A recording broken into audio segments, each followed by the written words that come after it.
La toute première saison de Qui veut épouser mon fils a été diffusée il y a déjà 11 ans. Benjamin Godard, premier candidat gay de l'émission de dating de TF1, a bien changé.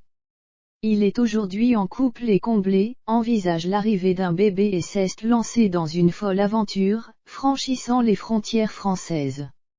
Pour purepeople.com, il donne des nouvelles en 2010, une toute nouvelle émission de télé-réalité débarquait sur TF1, Qui veut épouser mon fils.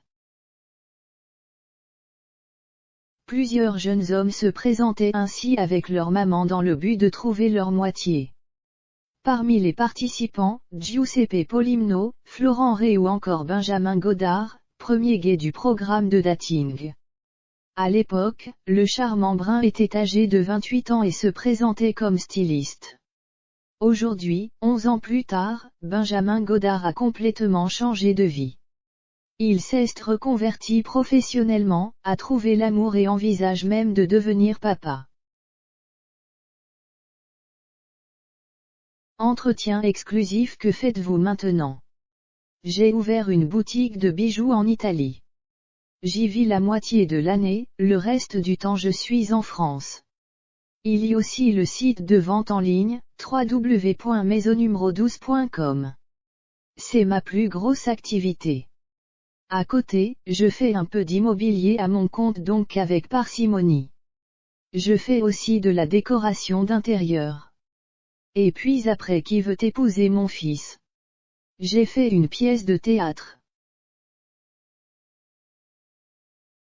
On a commencé dans une toute petite salle pour aller dans de plus grosses salles. J'ai fait quelques apparitions dans Les Mystères de l'amour.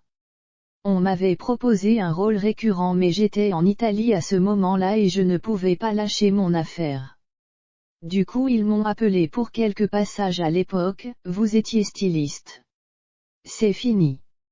Au moment où j'ai tourné l'émission, j'avais fait ma propre collection. Mais je crois qu'en fait j'ai fait tous les métiers du monde, j'ai toujours touché à tout. Je me lasse un peu de ce que je fais tous les 2-3 ans. C'est un peu mon problème. Comme pour ma boutique, j'ai tout lâché à Paris pour m'installer en Italie. Je ne connaissais personne là-bas. Je suis un peu comme ça. Avez-vous trouvé l'amour depuis votre participation à Qui veut épouser mon fils? Je suis en couple. Ça fera 5 ans à la fin de l'année. C'est mon record, rire, donc c'est bien. À ce niveau-là, je suis extrêmement zen aujourd'hui. Je ne me pose plus de questions. J'ai trouvé la personne. Ça fait vraiment du bien. Qui est l'heureux élu?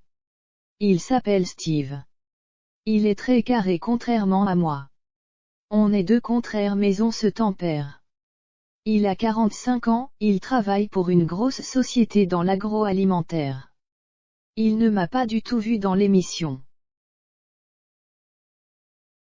C'est aussi ce qui m'a plu, parce que ça m'a quand même attiré pas mal de problèmes au niveau amoureux cette émission. On est bien ensemble. Avant lui, j'étais dans une relation extrêmement toxique. J'étais au plus bas de ce que je pouvais être. On s'est connus sur une application de rencontre. Ça a bien matché. Comment va votre maman Odile? Elle va très bien. Elle est à la retraite depuis 2 ans. Elle vit aussi la moitié de l'année en Italie et le reste du temps en France.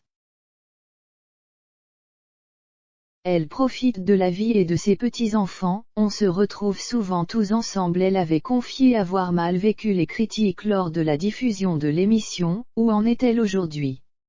C'est passé, mais ça a été très compliqué, pour moi aussi, de voir le déferlement de haine sur Internet. On nous avait dit de ne pas regarder ce qui se disait. Mais on n'a pas écouté, c'est humain. Et encore, à l'époque il n'y avait pas les réseaux sociaux. On n'a pas compris, l'émission était drôle, à prendre au second degré. Pour moi, c'était comme une comédie, à regarder comme une série. Et puis forcément, dans une émission on appuie sur les traits de caractère de chacun pour en faire des personnages.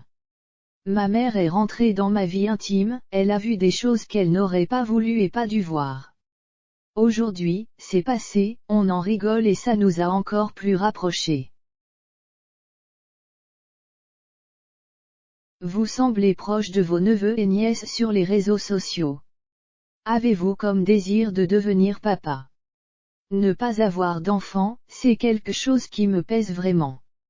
C'est compliqué pour en avoir, mais j'aimerais vraiment que ça se fasse. C'est une promesse que j'avais faite à mon grand-père qui est décédé en 2020.